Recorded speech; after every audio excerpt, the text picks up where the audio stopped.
Before the world changes, it holds its breath. Some nights seem quieter than others, as if the air remembers something before it's even said. The Suez Canal was once just a strip of water carved into desert sand, but it became a symbol, a wound, a promise, and later, a battlefield. This is a story that doesn't roar, but hums, low, constant, like distant thunder behind closed windows. It is a story about old powers trying not to fade, and new ones trying to rise without trembling. You, dear listener, are safe here. We truly love and care for you. Before we begin the story, tell us, where in the world are you watching from? And what time is it there? Now grab your coffee, and let's get started. At first, there was only quiet. Britain sat behind oceans, remembering when its flag fluttered over half the globe. The world map, read in textbooks, once told children they ruled the waves. But by the middle of the 20th century, something had shifted. The Second World War had left Britain victorious, yet broken. Its ships still floated, but the sails were weary. In Egypt, the sun still burned down on crowded cities and empty sands. But beneath that sky, something was changing too. In Cairo's markets and coffee shops, young voices spoke of freedom. They whispered the names of fallen kings and questioned why foreign flags still waved on Egyptian soil. France, too, sat wounded. Its empire once stretched from Africa to Asia, but it now looked nervously at its colonies and wondered how long silence would last. The United States watched from afar, rising, curious, unready to lead, but unwilling to ignore. The world was realigning, like stars shifting in a slow sky. The canal itself was not long, but it was deep with meaning. Dug by hand and machine, finished in 1869, the Suez Canal linked the Mediterranean Sea to the Red Sea. It cut travel time from Europe to Asia in half. It brought wealth, warships, migrants, cotton, oil, and with it came power. Britain had taken control of it in 1882, in the name of security, but really in fear of losing its trade lifeline to India. By 1950, Egypt was technically independent, but the British still guarded the canal zone. Their soldiers drank tea in the desert, while Egyptian workers swept the dust around them. It was a strange dance, half memory and half denial. Most British citizens thought of it as defense. Most Egyptians saw it as occupation. Two worlds, layered on the same land, not speaking the same language. They passed each other in silence, in heat, in memory, and always the canal flowed quietly between them.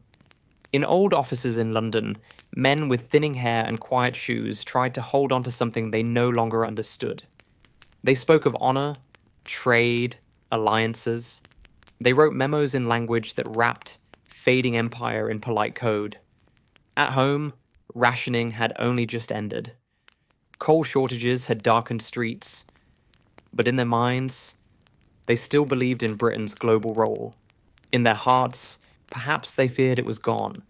In Cairo, the story was written differently. Crowds gathered near government buildings. They chanted. They threw stones. A monarchy had been toppled. A young officer named Gamal Abdel Nasser had risen through the fog, not yet a household name, but steady and clear-eyed. He carried the dreams of millions.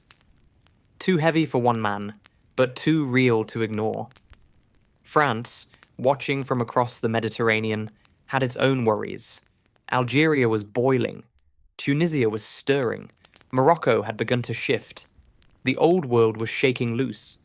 Behind closed doors, conversations echoed in Paris and London, full of worry and old alliances. They wondered if the Americans would help, if the Israelis would act, if Nasser could be stopped. But for now, the quiet remained. Ships moved through the canal. Flags fluttered in the heat. Children played near barracks they didn't understand. The guns had not yet spoken. But somewhere beneath the surface, the earth was stirring. It is always before the war that the world seems most peaceful. Because the heartbreak hasn't begun, and because memory hasn't yet decided what it will keep. In these soft hours before history breaks open, every gesture becomes heavy with meaning. A handshake, a speech, a pause too long. The storm hadn't begun yet, but in the silence, it waited. Sometimes, a nation rises not with drums, but with the quiet certainty of a man who has waited long enough. Gamal Abdel Nasser had the face of someone who had listened more than he had spoken. He had grown up among stories of empire, of British officers and Cairo parades, of Egyptian submission dressed up as diplomacy. But beneath those stories, a different Egypt breathed. It lived in the alleys, in the mosques, in the restless eyes of students who had inherited too many humiliations. Nasser was one of them, and yet not. His rise came not through revolution, but through quiet maneuvering. First in the army, then among the free officers, then slowly to the head of a new republic, born from the ashes of a deposed king. He didn't scream his way into power, he stepped into it, as though it had always waited for him, and many believed it had. To the people in the villages, he seemed strong. To the old guard in London and Paris, he seemed dangerous. His silence, his refusal to bend, felt unfamiliar. Colonial rulers often expected anger. What they feared more was dignity. In the dusty corridors of empire, few wanted to admit the world had changed. Britain still had bases in Cyprus, Kenya, and Malaya. France clung tightly to its colonial lands, especially in Algeria, where blood had already begun to flow. But there was something else too, an unease that wasn't quite fear, but wasn't comfort either. Nasser had begun to speak of pan-Arab unity. He dreamed, and his dreams crossed borders. The British tried to call it propaganda. The French called it subversion. But the people across the Middle East simply called it hope. That frightened the old powers more than anything. Hope cannot be taxed, cannot be invaded. And it spreads. In London, Prime Minister Anthony Eden, a man shaped by war and diplomacy, watched Nasser carefully. He had once been celebrated as a master negotiator, a man of balance and order. But now he found himself facing a world that no longer followed the rules he knew. And slowly, his patience wore thin. Nasser, to him, was not just a leader. He was a threat to the very idea of what Britain had been. The conflict was no longer about a canal. It was about memory. Across the ocean, the United States remained calm, or appeared to. President Eisenhower, quiet and composed, did not want entanglements. His priority was the Cold War, and the balance between Soviet ambition and American restraint. The Middle East, while important, was not yet central in Washington's calculations. But still, the region's future mattered. The US had growing ties with Saudi Arabia. Oil had made the desert gleam with new importance. And Nasser, though admired for his nationalism, also flirted with Moscow. That was dangerous. The CIA watched. Diplomats whispered. But there was no plan yet. America preferred influence without conflict. Nasser, however, was not easily influenced. He wanted weapons to defend Egypt. The West hesitated. So he looked elsewhere. To Czechoslovakia. To the Soviet bloc. And the weapons came.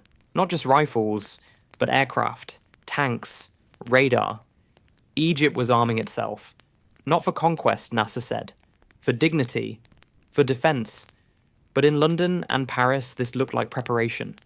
The fault lines had formed quietly, almost politely. There were speeches at the United Nations. There were visits, gifts, agreements. But beneath each gesture lay something deeper. A growing sense that the world was tilting. Britain could no longer decide alone. France could no longer command respect through presence. And Egypt was no longer willing to wait. In the back rooms of Tel Aviv, Israeli leaders watched all of this with cautious interest.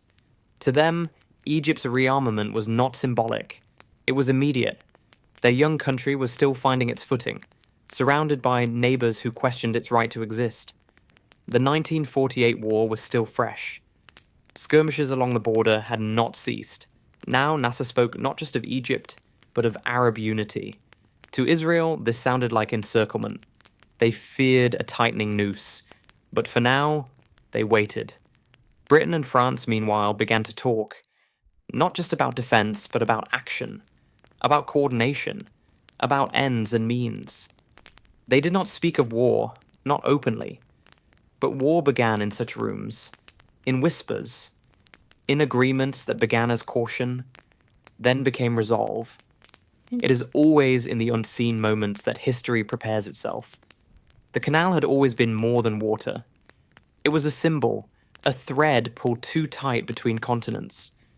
And one summer day in 1956, Gamal Abdel Nasser stood before the world and tugged that thread loose. It was July. The heat hung heavy over Alexandria. Crowds gathered beneath balconies and radios hummed through open windows. Nasser spoke calmly, firmly, as if announcing something overdue. With deliberate words, he declared that Egypt would nationalize the Suez Canal. The audience erupted. In the streets, people cheered. At home, men cried. The canal, carved by Egyptian hands and long controlled by foreign ones, was now Egyptian once more. Nasser's voice did not tremble, but in boardrooms and embassies across Europe, hands did. For Britain and France, this was not simply a political move. It was theft. It was humiliation. And it was challenge. The decision was not made in isolation.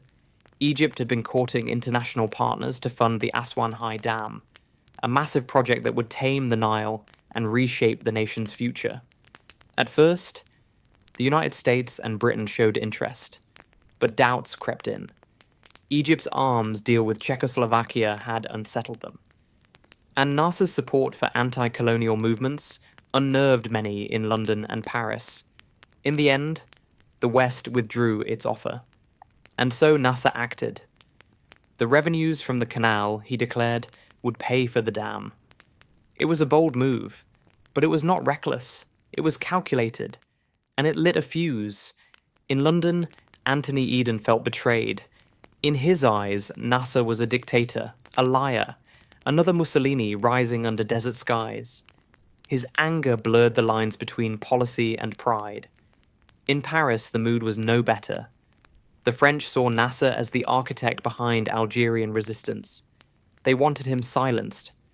The two governments spoke often, quietly, in late-night calls and coded cables, and each time their voices grew harder. Israel, too, watched closely. For years, tensions had simmered along the border with Egypt. Fedayeen fighters crossed at night, planting explosives. Retaliation came swiftly. It was a cycle without end. And now Nasser had tightened his grip on the Straits of Tiran, blocking Israeli ships from reaching the Red Sea. To Tel Aviv, this was a provocation. To many Israelis, it was a threat to survival. So when Britain and France reached out in secret, Israel listened. The plan that formed was simple, but hidden. Israel would invade the Sinai Peninsula. Britain and France, pretending to restore order, would intervene. They would demand that both sides withdraw from the canal zone. When Egypt refused, they would strike. It was theatre, but with real guns. The meeting took place in Sèvres, a quiet suburb outside Paris. It was October. The rooms were small, the air dense with secrets. Men in suits spoke in hushed French and Hebrew and English. They drank coffee. They signed nothing on paper. But an agreement was made. The days that followed were strangely still. Diplomats in Washington sensed movement but saw little. The press speculated, but knew less. Then, on October 29th, Israeli forces moved across the Sinai. The air was dry and silent. Tanks crept over the sand like beetles. The Egyptians resisted, but were outnumbered in places. They fell back. The next day, Britain and France issued their ultimatum. It was dressed in neutral language, full of concern for peace and navigation. But behind it was the plan already set. Egypt, as expected, refused foreign intervention, and so the bombing began. British and French planes struck Egyptian airfields. Port Said, at the northern edge of the canal, felt the first thunder. Buildings crumbled.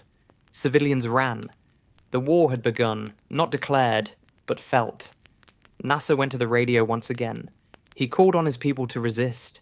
He did not flee. His voice, steady even then, reached into homes lit by candle and fear. The first flames of conflict are often wrapped in confusion. Soldiers are told they are liberators. Civilians are told to stay calm, but the sky offers no reassurance. Smoke doesn't care who started the fire.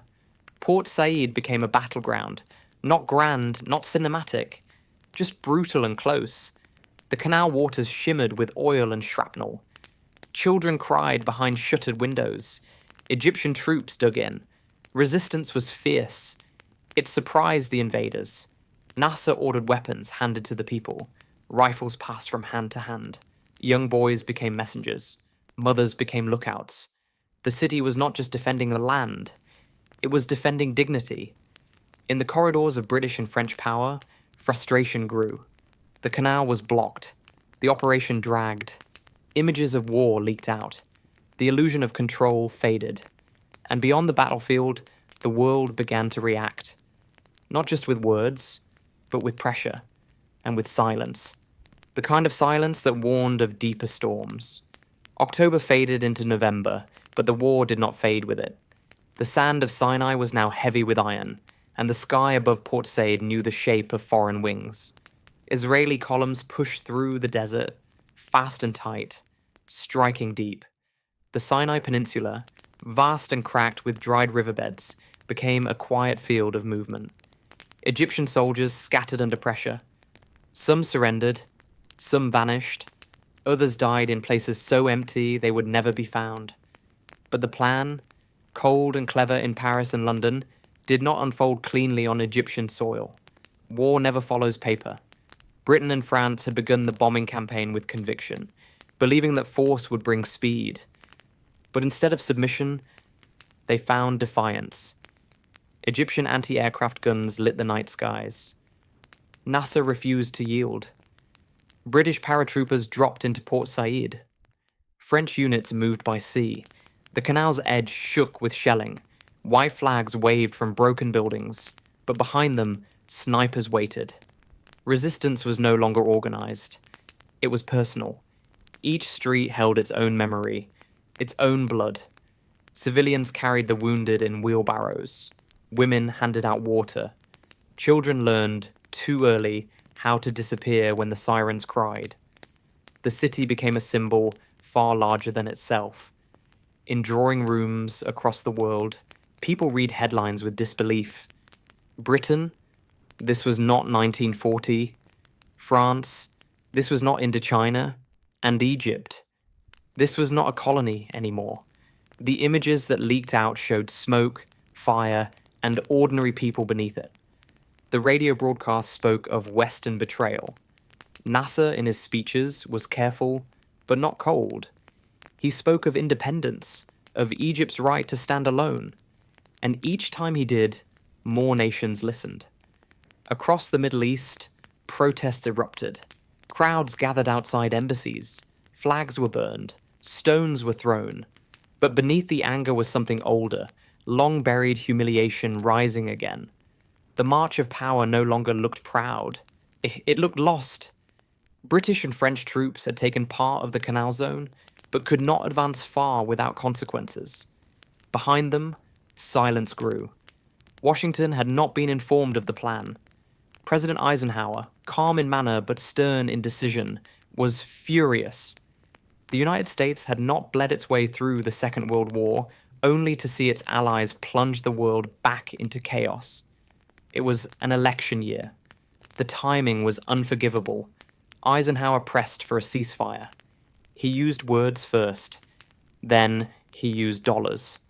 The pound sterling began to slip. London's financial system felt the tremor.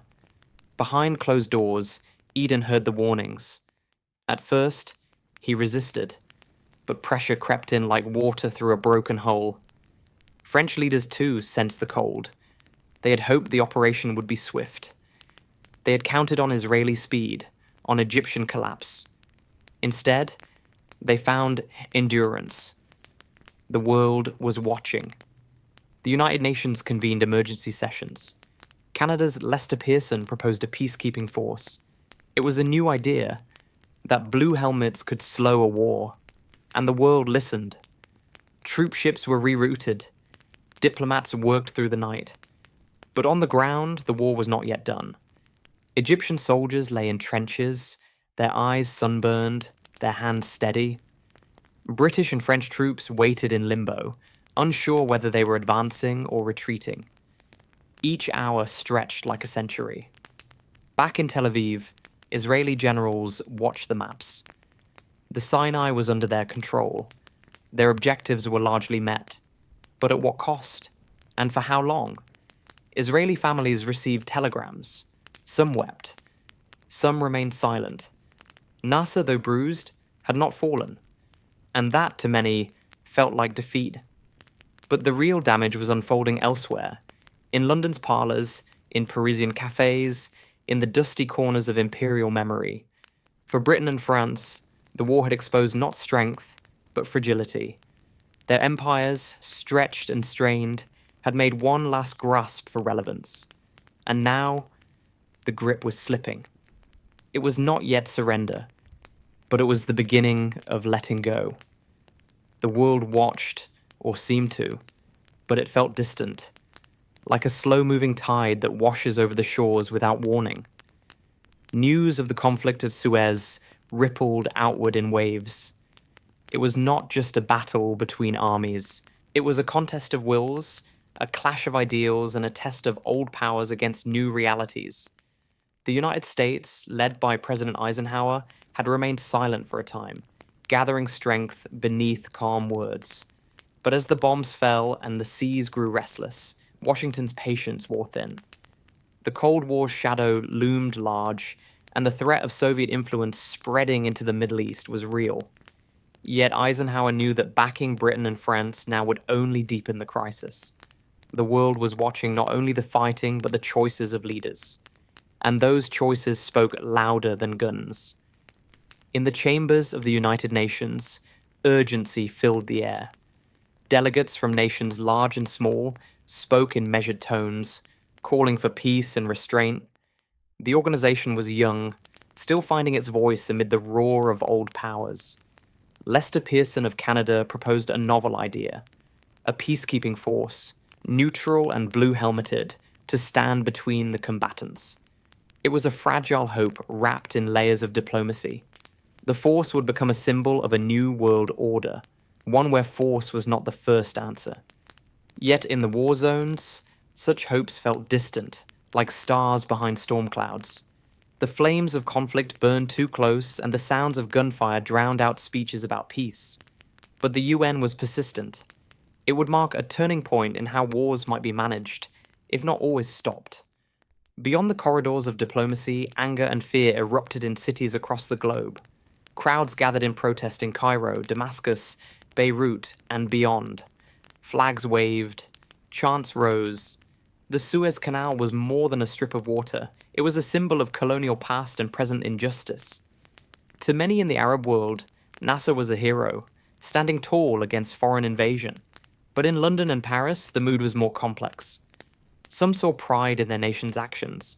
Others saw shame. Newspapers debated. Families discussed. The conflict was not just far away. It had come home, stirring memories of war, loss, and empire. Britain faced an economic storm as well. The pound began to falter under pressure from financial markets unsettled by the crisis. London's economy, still recovering from war, trembled. The crisis exposed fractures not just in international alliances, but within the governments themselves. In London, Prime Minister Eden faced mounting criticism. Some cabinet members questioned the wisdom of the invasion. The public was divided. Some supported the defense of national interest. Others feared another long, costly war. In Paris, Charles de Gaulle, not yet president but already influential, watched closely. France was grappling with the Algerian War, and the Suez operation risked drawing attention and resources away from that conflict. The tension in the French government was palpable. Israeli soldiers, meanwhile, pushed deeper into Sinai, their own hopes tempered by the cost of battle. Families waited anxiously for news, while soldiers faced deserts that stretched endlessly beneath a hot sun. Amidst all this, Egypt stood firm. Nasser's voice became a beacon, steady and unyielding. His government declared victory not only in military terms, but in the battle for hearts and minds. He called on the Arab world to unite, to rise beyond colonial shadows.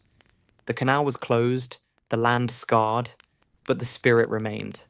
The war was not only fought with guns and planes, but with stories of resistance, dignity, and hope. The people of Egypt bore the weight silently, their lives unfolding beneath the clouds of smoke. Mothers whispered lullabies to children who would grow up knowing the cost of power and pride. The world seemed on fire, but beneath the smoke, a new order was quietly taking shape, one that would change the Middle East forever.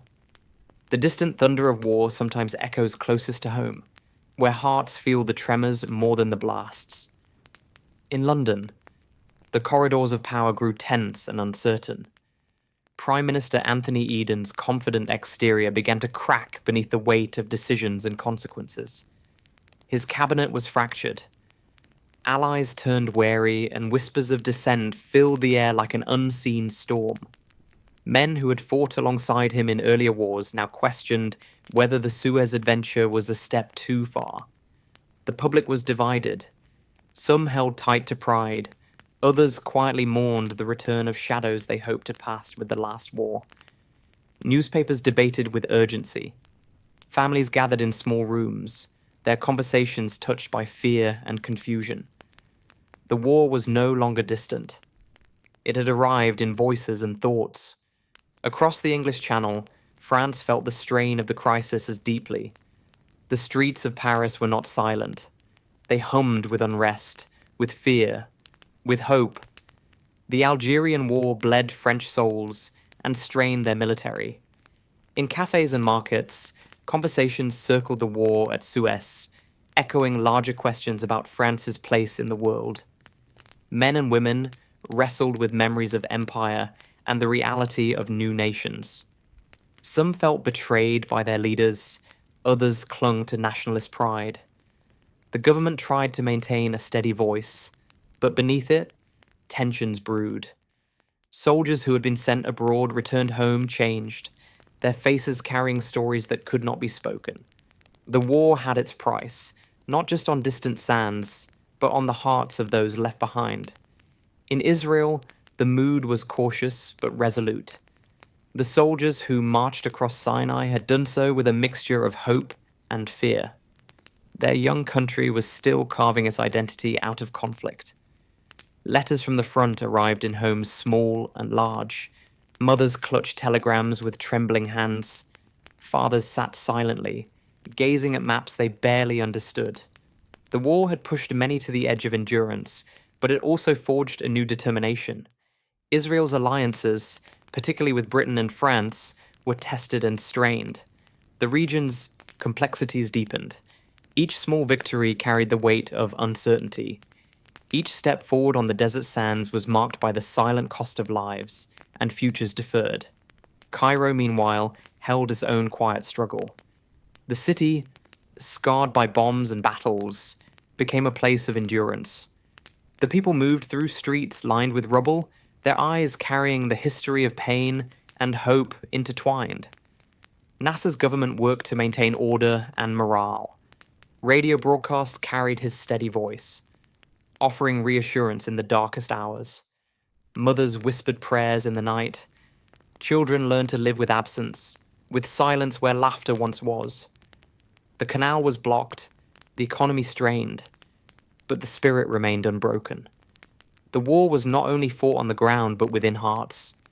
The homes of Cairo held memories of loss and dreams of sovereignty. The war at home was a quiet war, one that shaped the soul of a nation long after guns fell silent. In all these places, the war created fractures deeper than battle lines. Trust eroded between allies. Old friendships were tested by secrets and betrayals. The conflict became a mirror reflecting the vulnerabilities of nations. The cost was not just in land or strategy, but in the quiet moments. Conversations left unsaid, letters that never arrived, the weight of decisions made behind closed doors. The war at home was a battlefield of shadows, where pride, fear, and hope intertwined. It was a reminder that wars reach beyond battlefields, touching the very essence of people's lives, shaping histories that whisper through generations. After the smoke cleared, the silence arrived. Not peace, not yet, but the hollow stillness that lingers when all sides pause to listen for what comes next. Ceasefires are often quiet in name alone. Beneath the surface, fear trembles like a wire strung too tight. In Port Said, the guns had stopped, but the air still tasted of ash. Streets once filled with voices now lay broken and cautious. Soldiers no longer fired, but their eyes searched alleys and windows. British and French troops waited in the rubble of a city they did not understand. Orders changed with each hour. The invasion had stalled, and in that stillness, the consequences began to rise like slow water. The international pressure that had begun as murmurs had grown into demands. America no longer sat quietly. Eisenhower's administration applied force not with bullets, but with banks. The pound sterling weakened. Financial markets blinked with anxiety. Britain faced more than protest. It faced collapse. The pressure was not only external. Inside Eden's own government, voices shifted. Some ministers questioned the course of action. Others feared lasting damage to Britain's role in the world. Eden, once poised and careful, now seemed worn, drawn thin by restless nights and political weight. He denied weakness in public. In private, he coughed blood and heard footsteps that felt like judgment. Washington insisted on a full withdrawal. The United Nations had taken steps to deploy peacekeepers. Diplomacy began to take center stage. But even diplomacy wears a uniform in moments like these. In Paris, the silence was heavier. French officials resented the pressure but recognized its power. The dream of a clean, sharp operation had faded. What remained was delay, scrutiny, and doubt. The French public, already unsettled by Algeria, saw another war ending without clarity. France, like Britain, realized the old ways were ending. In Cairo, Nasser stood taller, though the toll was immense. The silence after battle brought not relief, but reckoning. Hospitals overflowed. Buildings collapsed inward. The dead were counted in whispers. But Egypt had not bowed. That mattered more than victory. The fact that Nasser had endured, had remained in Cairo and spoken with unwavering tone, carried meaning far beyond strategy. Arab newspapers celebrated. Crowds across the region claimed it as their own triumph. Nasser had become more than a man. He had become a symbol. And in the pause between battles, that symbol grew. Egypt's sovereignty, declared through fire and ash, became a rallying cry. But there was no illusion. The losses were real. The wounds, deep. Yet the quiet after battle gave room for a kind of strength to settle. Not the strength of armies, but the strength of endurance. The silence between battles is often where futures shift. It is not as loud as conquest, nor as final as treaties, but it lingers, and it reveals. In the quiet, soldiers wrote home. Some never had the words. Others wrote of dust and confusion, of orders given and changed, of moments when right and wrong blurred under a burning sun.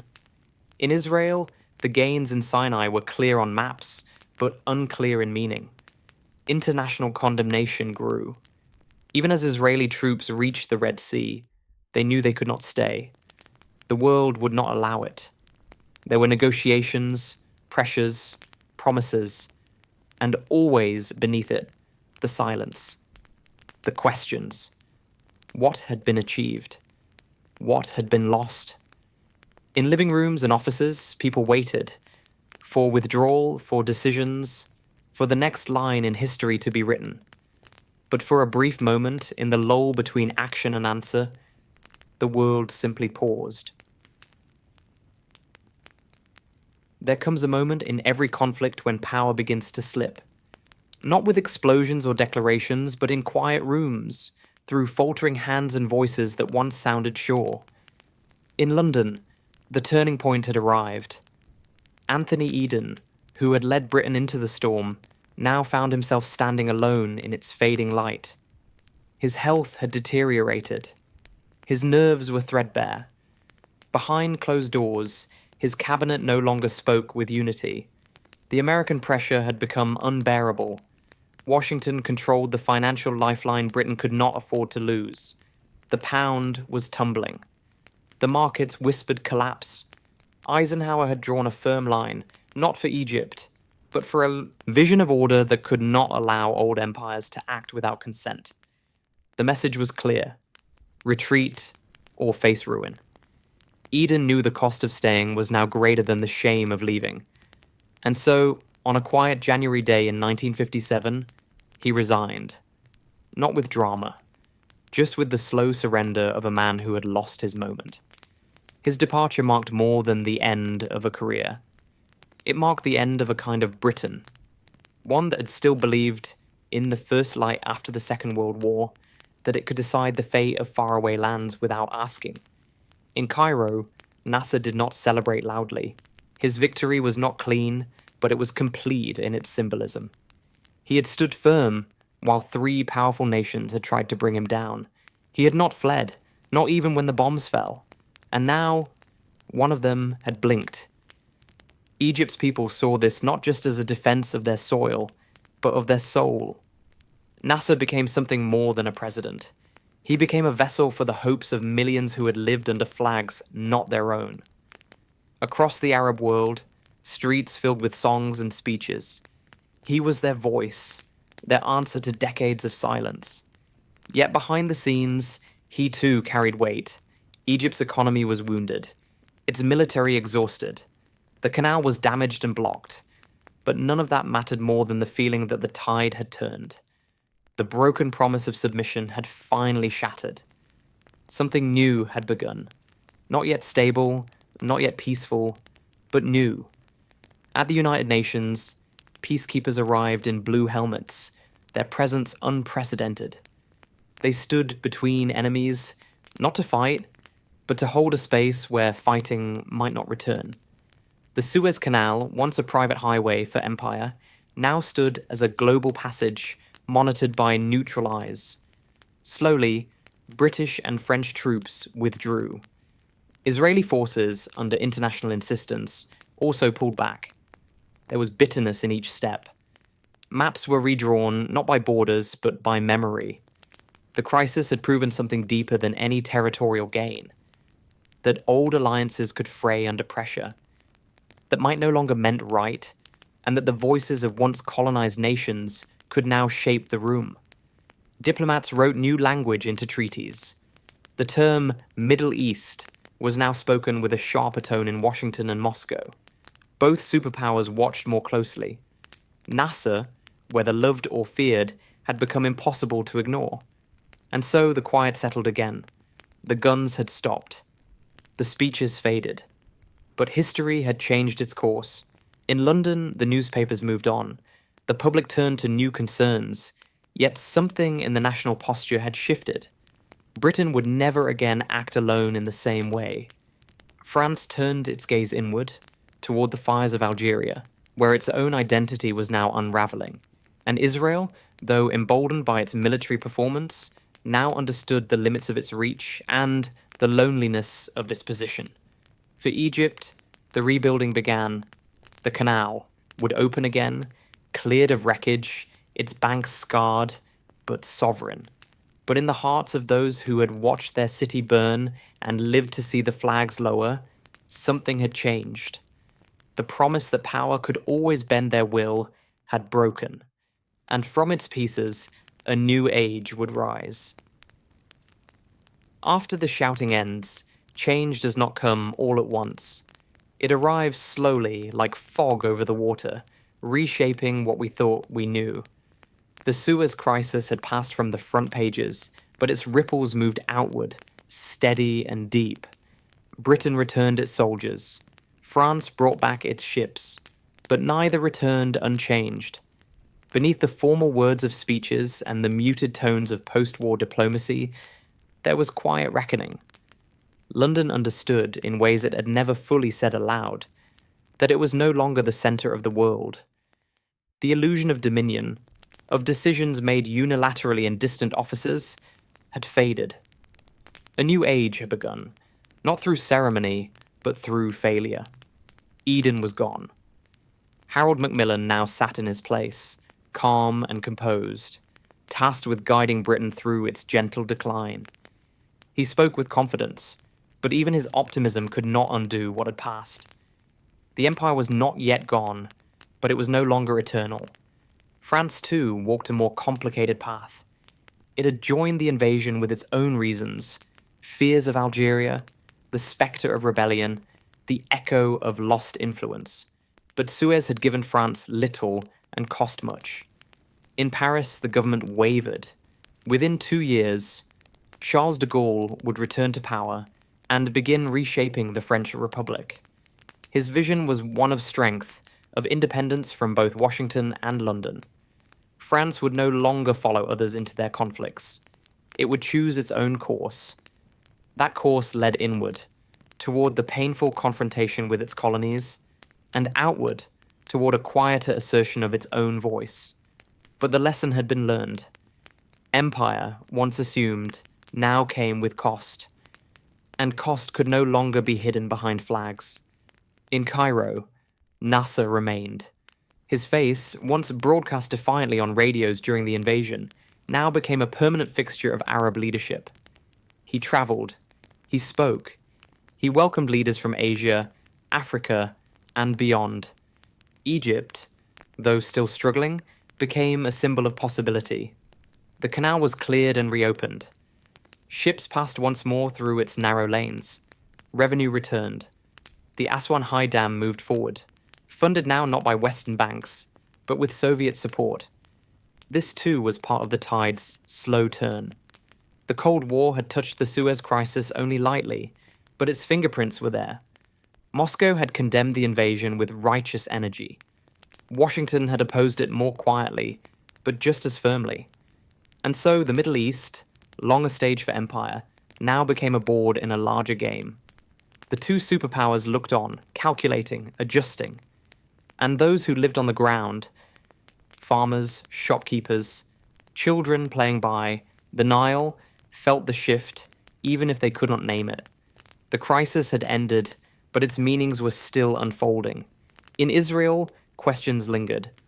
The military operation in Sinai had been a success on paper, but at a cost. Withdrawal had been required. The Straits of Tiran were reopened, but the deeper conflict with Egypt remained unresolved. Trust had not grown. Instead, silence filled the space between ceasefires. The partnership with Britain and France had yielded gains, but also isolation. Israel knew now that in times of crisis, few allies would stand beside it for long. The region remained volatile. Skirmishes resumed. Borders stayed tense. The hope for a lasting resolution faded into the dust of diplomacy. Yet through it all, time moved forward. And slowly, as always, the tide continued to change. Nations rose and fell. Maps shifted. But the memory of Suez stayed, etched not just in documents, but in the quiet knowledge that nothing would ever be quite the same. Not every defeat comes with a trumpet or surrender. Most slip in quietly, unnoticed by the world, but felt deeply by those who carry them. The aftermath of the Suez Crisis was not marked by grand treaties or new borders. Instead, it was a long season of retreat. 1,000 small defeats, diplomatic, psychological, personal, accumulated in the silence that followed. In London, ministers shuffled positions, policies were reframed, and Eden's name slowly faded from speeches. But behind the scenes, the damage remained. Britain had lost more than a military gamble. It had lost the right to act alone. The United States had made its stance unmistakably clear. No more imperial interventions without American blessing. Washington was now the arbiter, not a partner. For Britain, It was a humbling that no parade could disguise. Embassies felt it. Generals knew it. And citizens, though they could not yet name it, sensed something slipping away. In the newspapers, analysis filled the void. Editorials tried to explain what had gone wrong. Timing, secrecy, ambition. But few dared say the truth out loud. That Britain was no longer an empire. Not truly. The world had changed, while it was still holding on to maps from another century. The images of British soldiers in Port Said, the quiet withdrawal, the clipped phrases from shaken leaders. These were not just failures. They were the slow collapse of identity. In classrooms and pubs, on trains and in homes, people looked at the world differently now. The country had survived the war. It had rebuilt, but it would never again rule through force and assumption. Something had ended. Not just in Suez, but everywhere. France, too, came home changed. The operation had exposed its dependency, not on allies, but on the idea of dominance. It had hoped to send a message, not just to Egypt, but to Algeria. Yet the opposite had happened. Nasser had stood tall. The Arab world had drawn breath.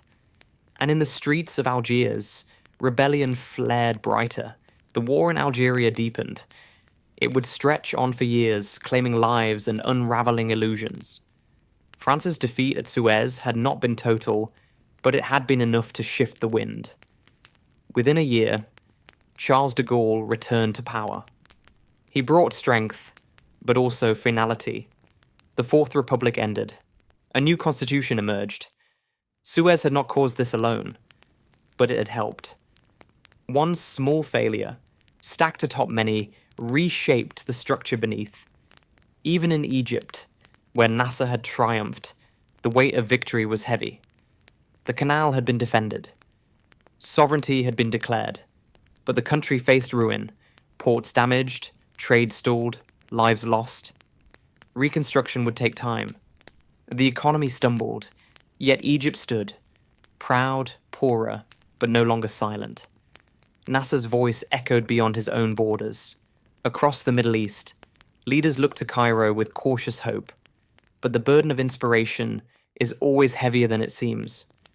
Nasser had made promises of Arab unity, of resistance, of dignity, and now, in the stillness after battle, he would have to carry them. The world was watching. So were his people. And they would remember not just what he had said, but what he had done. The broken promises would come later.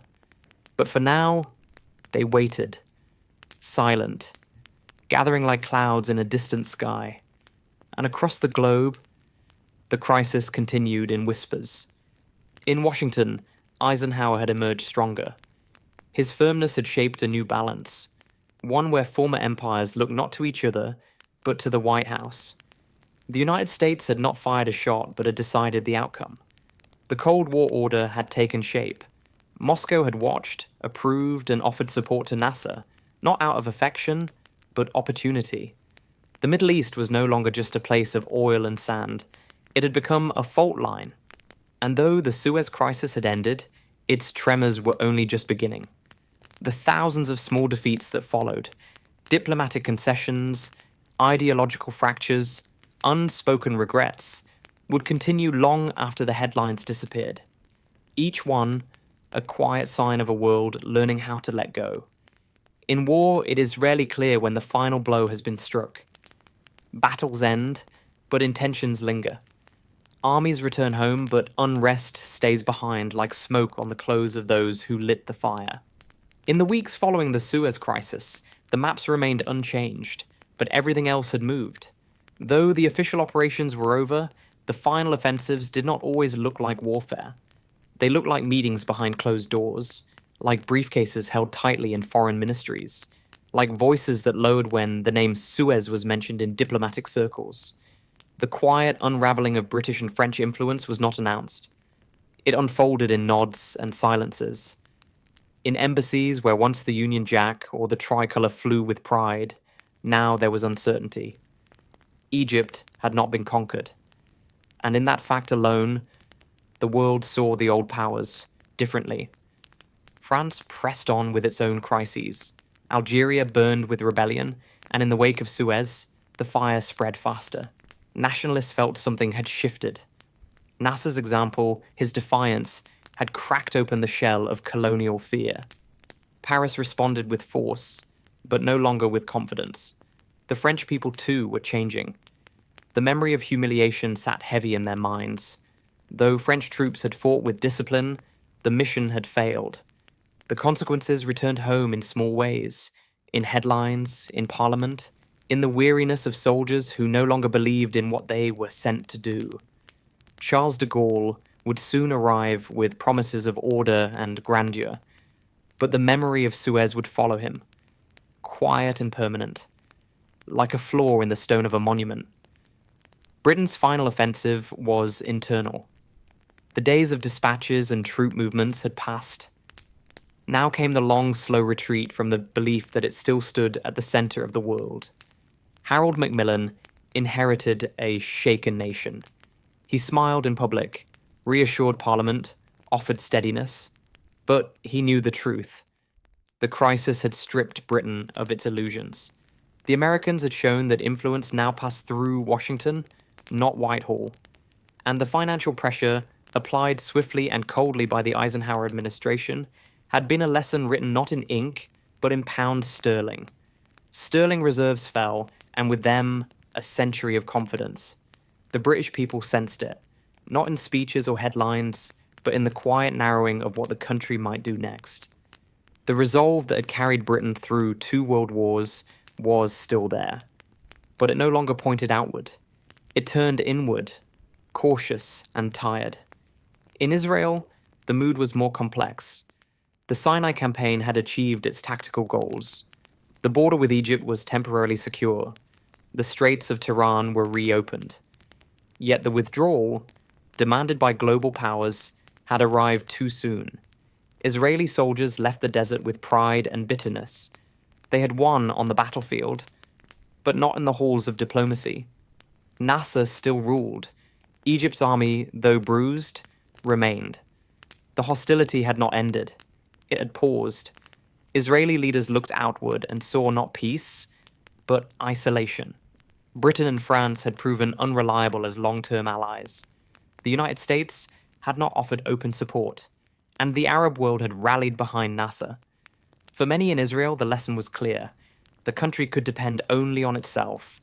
That belief would shape policy for years to come. And beneath it lay a quiet question. What, in the end, had been gained?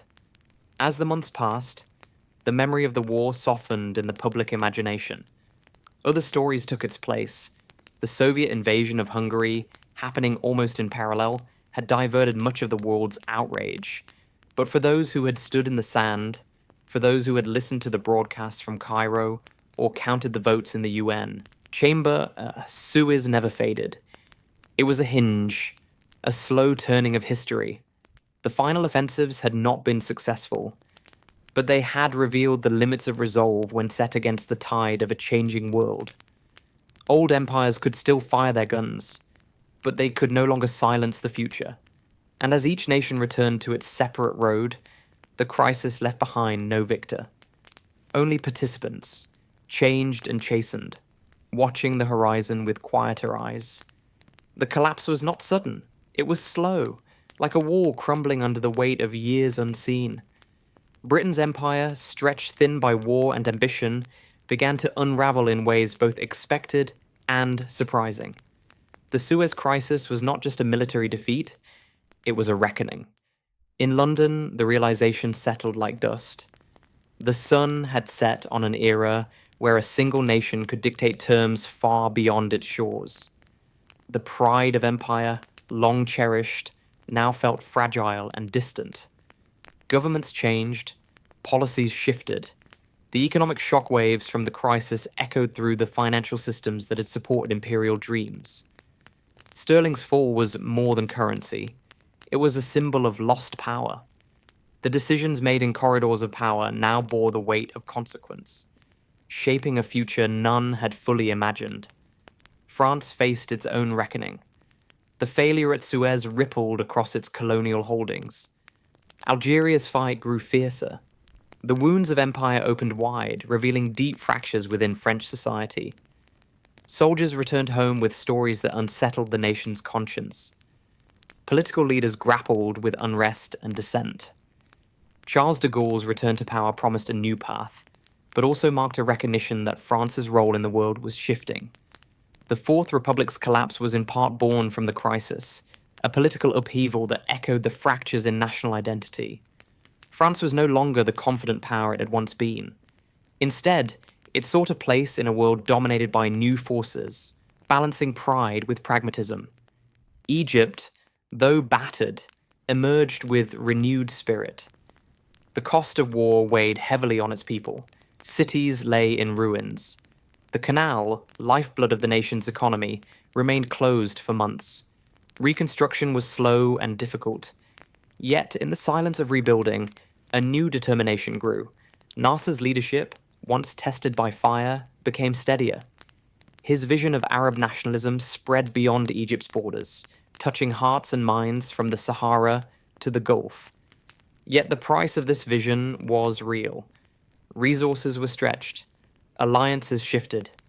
The Cold War's shadow lengthened. Soviet aid brought both opportunity and dependence. The hopes that had lifted the nation in crisis were tempered by the challenges of peace. In Israel, the consequences of the crisis lingered long after the guns fell silent. The military victory in Sinai was overshadowed by the diplomatic isolation that followed. Israel found itself caught between global powers, trusted by few and challenged by many. The reopening of the Straits of Tiran brought relief, but not security. Borders remained tense. Skirmishes continued. The lessons of Suez shaped a new Israeli doctrine: self-reliance, preparedness, and caution in alliances. Leaders understood that the region's instability would not end easily. And in homes across the country, families lived with the quiet knowledge that peace was fragile and the price of security high. The collapse and its consequences were not confined to governments or generals. They touched the everyday lives of millions. Farmers who once sent goods through the canal found their livelihoods blocked. Traders and sailors waited in harbors, watching the tides of history disrupt their routines. Children learned of war in whispers and fears. The crisis left a mark deeper than maps could show. It was etched in memory and silence, and as the world moved forward, the shadows of collapse remained. A reminder that the cost of power is never just measured in victories or defeats, but in the quiet changes that shape generations. Memory is a quiet place where histories live, not as loud battles, but as whispered echoes carried across time. The Suez Crisis, though often brushed aside in grand narratives, imprinted itself deeply in the souls of those who lived it and those who followed. In Britain, the crisis became a wound both hidden and raw. It was spoken of cautiously, often downplayed, but never forgotten. For many, it was the moment when certainty gave way to doubt, when the empire's grandeur slipped into shadow. The loss was not simply political or economic, it was personal. Soldiers who had marched far from home carried silent burdens. Families waited. Conversations avoided the weight of what had been lost. Newspapers that once praised empire now wrestled with its costs. The price of memory was heavy. In France, the crisis echoed with complexity. The defeat was a mirror held up to a nation wrestling with its own identity. The war in Algeria burned hotter in the aftermath, and Suez became intertwined with questions of justice and power. Veterans returned with stories that unsettled a society still struggling to reconcile its past. The Fourth Republic collapsed, giving way to new leadership and new hopes. But beneath the surface, memory held contradictions. Pride mixed with shame. Strength mingled with regret. The price of memory in France was a long reckoning, one that would unfold in politics and poetry, in history books and personal letters. It was a shadow that followed the nation quietly, shaping its future even as it sought to move beyond.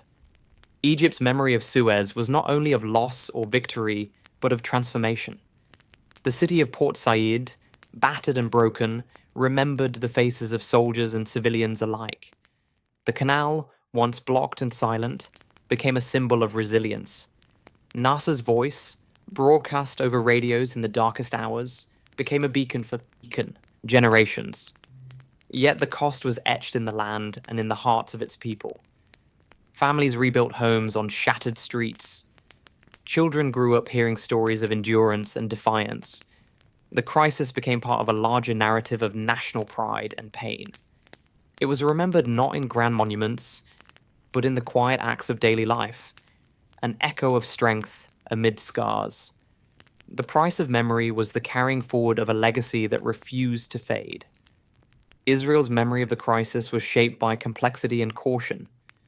The brief war in Sinai had brought tactical victories, but also diplomatic isolation. Leaders and citizens alike wrestled with questions of trust and survival. The reopening of the Straits of Tiran was a relief, but the peace it signaled was fragile. Families remembered soldiers who did not return. Communities grappled with the uncertainty of future conflicts. The price of memory was a constant vigilance, a lesson learned through quiet resilience. Across decades, the Suez Crisis remained a reference point, a reminder that power was fleeting and that the cost of security could never be taken lightly. Memory, in this sense, was both shield and burden. The price of memory in all these lands was a tapestry woven from loss and hope, pride and pain. It shaped identities and policies, histories and hearts. The Suez Crisis was not just an event to be studied, but a living presence that continued to influence lives and choices. It reminded the world that history is never only what is written in books or reported in news. It lives in the silence, after the guns fall, in the faces of those who carry stories forward, and in the quiet spaces between generations. The price of memory is the gift and the burden of never forgetting, even when the world tries to move on. The fire that burns in history leaves behind more than ashes. It leaves traces, echoes in stone, in memory, in the quiet corners of cities and hearts. The Suez Crisis, a blaze of power and pride, ended not with triumphant victory, but with lingering shadows. In the years after, the world watched as nations rebuilt and redefined themselves. Britain and France adjusted to new roles, no longer empires but players in a shifting global stage. Egypt, scarred but steadfast, carried its flame forward, lighting paths of resistance and hope. Israel held tight to its fragile security, ever watchful, always alert. The fire had changed everything, but what remained was resilience. London's streets moved on, but beneath the surface, the crisis reshaped a nation's soul. The pride of empire softened into reflection. New leaders rose with new visions, seeking to balance past strength with future uncertainty. The loss at Suez was a quiet lesson in humility. The British people too learned to see the world not through the lens of power, but of partnership and complexity. The canals of memory flowed slowly through generations, carrying stories both proud and painful. What remained was a nation learning to let go, even as it held onto the echoes of what had been. In Paris, the aftershocks of Suez rippled through culture and politics. The country faced its own reckoning with empire, with identity, with loss. The war in Algeria would consume the nation's attention and souls, but the lessons of Suez never fully faded. France began to seek a new place, one less about control and more about influence. The fire had burned away illusions, but it also kindled a new spirit of independence. What remained was a France wrestling with its past, reaching toward a future not yet fully understood, but deeply felt. Cairo, with its ancient stones and modern struggles, carried the deepest scars and the brightest hopes. The canal reopened, the city rebuilt. Nasser's vision for Egypt and the Arab world took shape, sometimes bold, sometimes faltering. The fire of resistance became a beacon for others, a symbol of sovereignty reclaimed. Yet the price had been paid in full. losses that could not be counted only in currency or territory. The stories of families, of neighborhoods, of the everyday carried the true weight. What remained was a people bound by endurance, by history, by the quiet courage to face what comes next. Israel's path after the crisis was marked by vigilance and determination. The brief war had tested the young nation's limits and lessons. The borders stayed guarded. The alliances shifted. The memory of Suez served as a reminder that strength was fragile, and trust rarer still. The country moved forward with eyes wide open, prepared for the challenges that would come. What remained was a nation shaped by both hope and caution, learning that peace is a gift, fought for daily, and never guaranteed. The fire of the Suez Crisis did not consume the lands it touched. Instead, it transformed them. It reshaped politics, identities, and futures in ways both visible and hidden. The echoes of those days continue to ripple through time, whispered in history books, carried in the voices of survivors, and reflected in the choices of generations born afterward. What remains after the fire is not only what was lost, but what was forged anew. It is the resilience of nations, the endurance of people, and the unending passage of history itself